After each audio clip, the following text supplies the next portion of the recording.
And these ascending currents from the ethereal bridge between counter space, which is the inward implosive dynamic, and extended space, which is the outward radiative dynamic of the toroidal field, are precisely the domain of the firmament itself.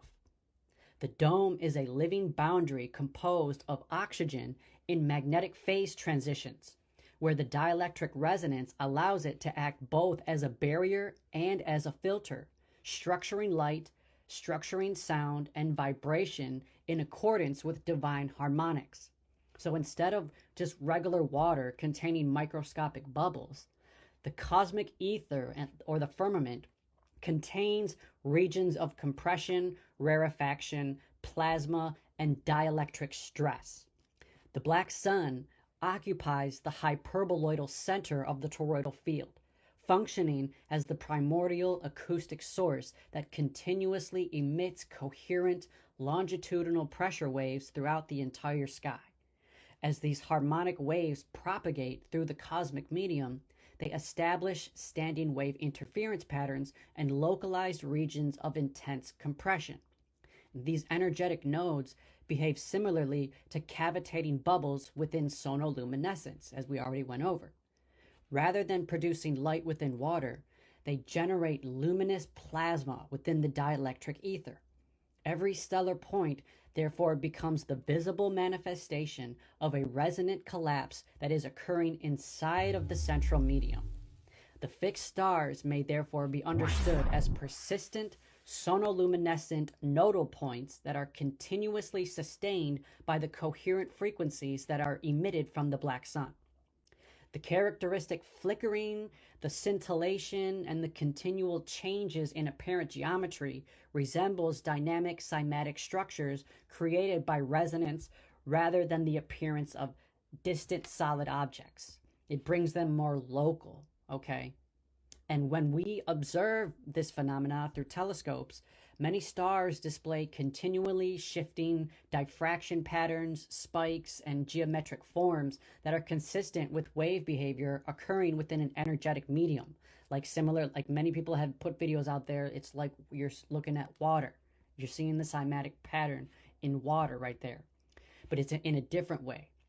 So the celestial ceiling, therefore, can be described as the star print layer.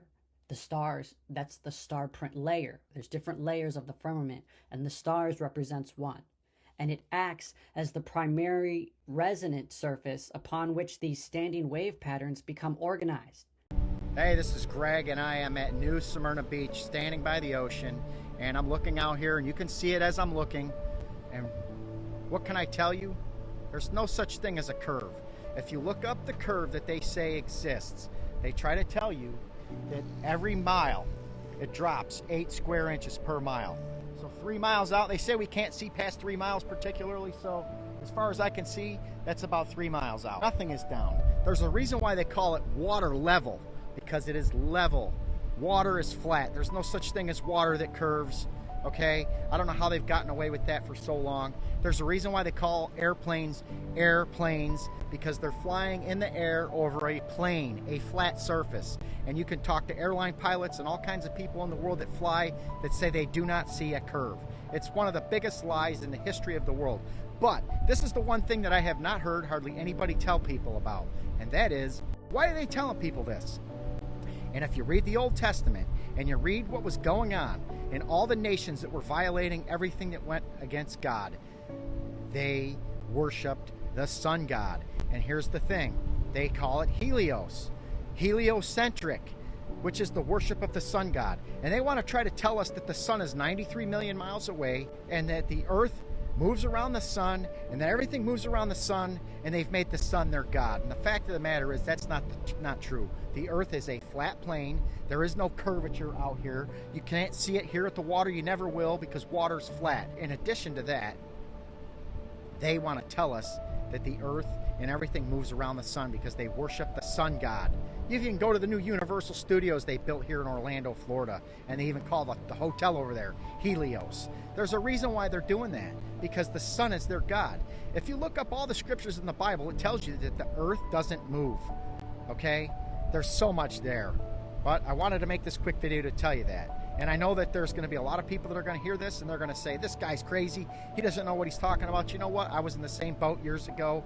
I used to think that it was all baloney. I thought the whole thing about flat earth was psychotically crazy and that anybody believed in it was nuts. But then I saw all the videos, specifically on TikTok.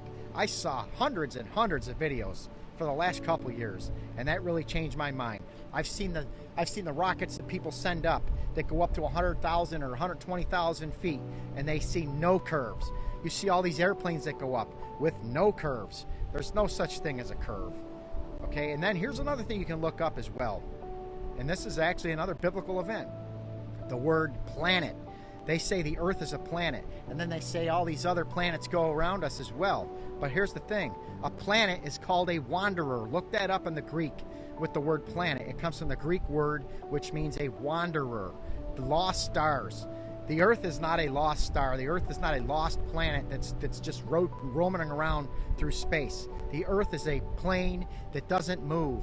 Heaven is my throne. Earth is my footstool.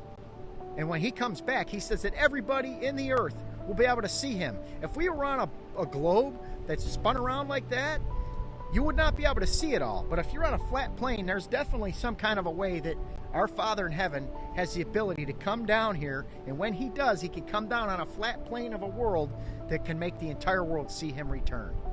So there's so much more I could say, but I hope you watch this and at least appreciate what I'm saying and do all the research and look it up.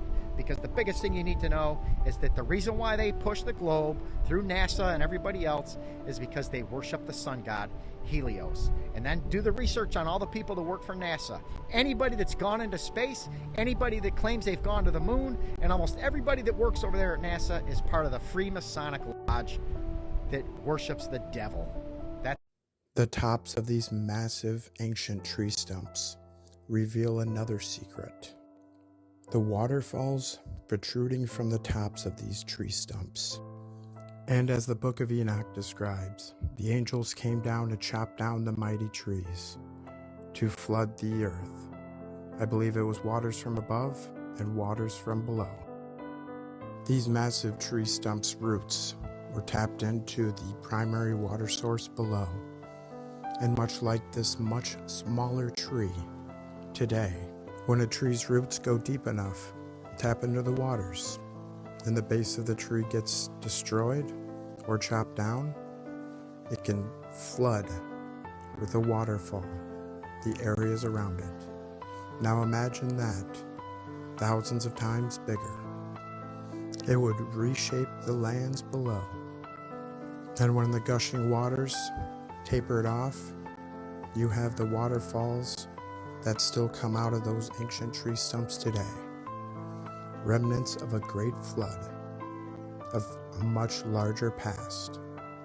Question everything, friends. Until next time.